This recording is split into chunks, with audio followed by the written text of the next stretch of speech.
30 secondes. Il y a des années déjà, j'avais dit que l'État du Sénégal avait rompu avec la démocratie et l'État de droit. Et chemin faisant, aujourd'hui, il est manifeste que la politique a fait irruption dans le palais de justice. Et lorsque la politique entre dans le palais de justice, il appartient aux acteurs judiciaires d'être lucides. Sinon, c'est de la folie. Ce matin, nous avons assisté à une véritable folie judiciaire. Un tribunal qui a perdu son droit et son latin.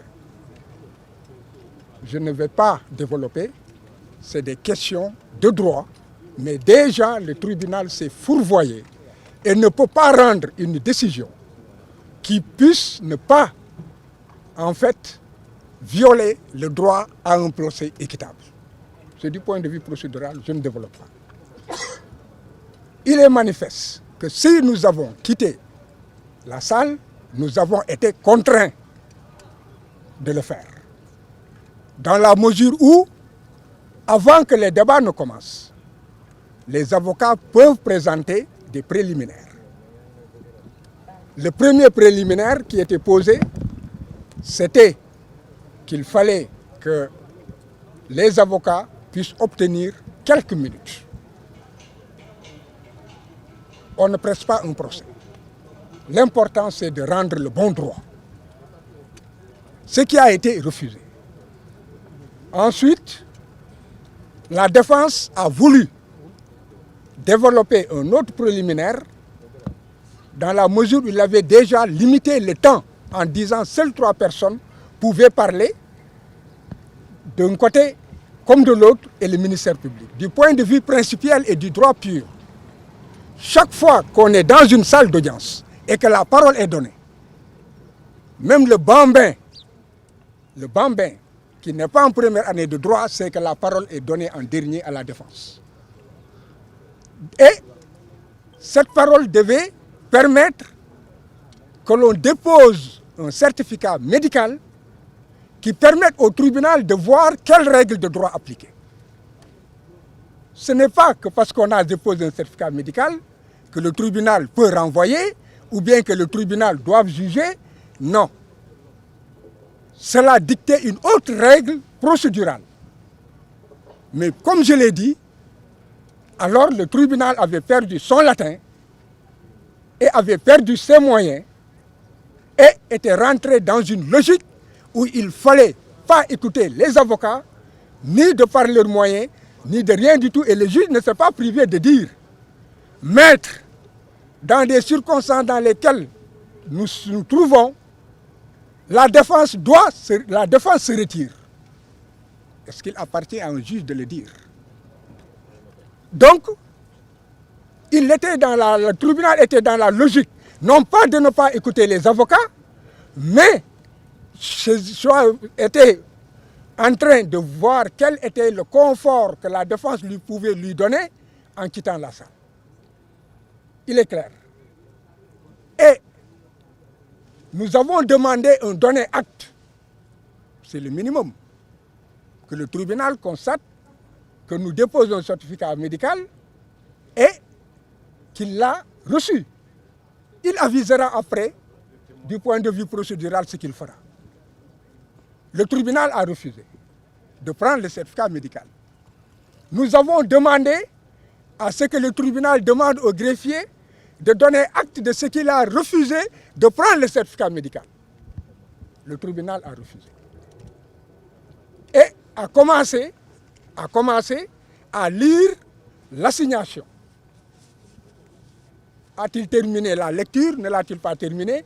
En tout état de cause, il a donné la parole immédiatement à la partie civile. Donc nous sommes là où nous nous mettons dans le conformisme d'un cirque, ou bien nous faisons comprendre au monde entier que nous ne sommes pas devant un tribunal, mais nous sommes devant un organe en commandite. Et mieux encore, Mieux encore, aujourd'hui, j'interpelle le monde entier.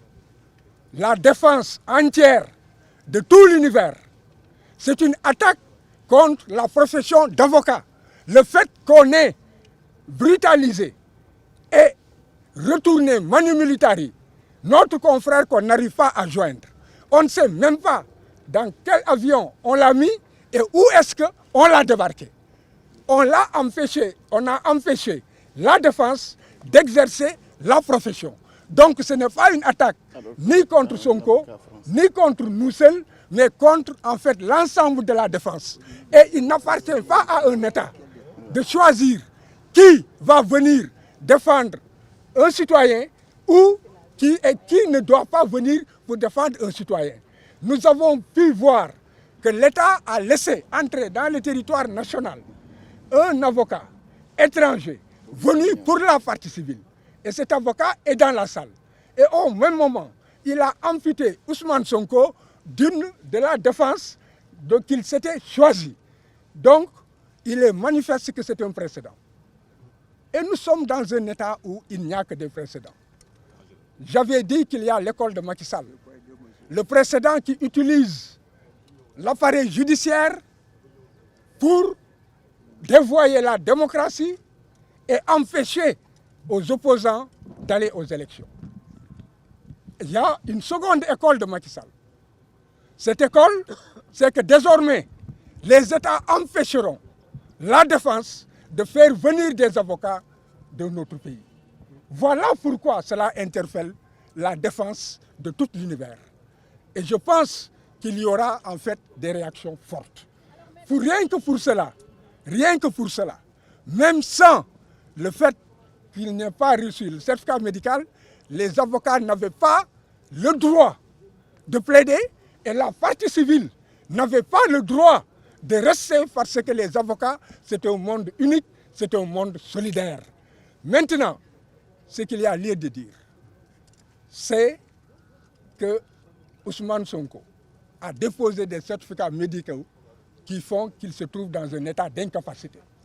Ce certificat médical, je l'ai dit, haut et fort, n'empêchait pas le tribunal de continuer ses débats et de trancher. Et de donner aussi la parole aux avocats. Mais il est manifeste, comme je l'ai dit, il y avait des erreurs et le tribunal a perdu son latin et son droit. Sauf que la loi dit qu'à l'absence du prévenu, les clients, les avocats ne peuvent pas plaider. Est-ce que vous confirmez? Vous savez, vous n'allez pas.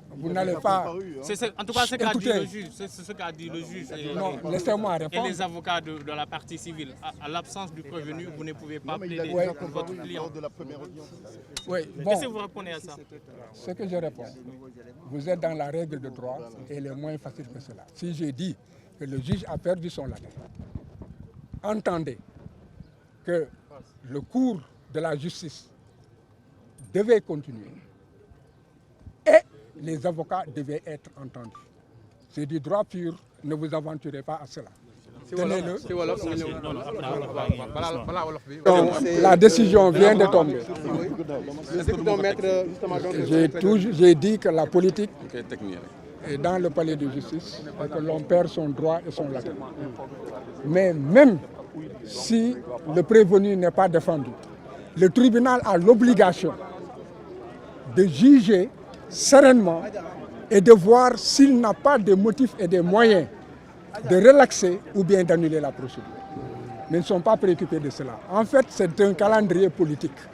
Et ce calendrier politique, il faut qu'il réussisse à obtenir une décision définitive d'ici le mois d'août. Nous sommes dans une logique politicienne. Voilà donc je termine en tant que témoin.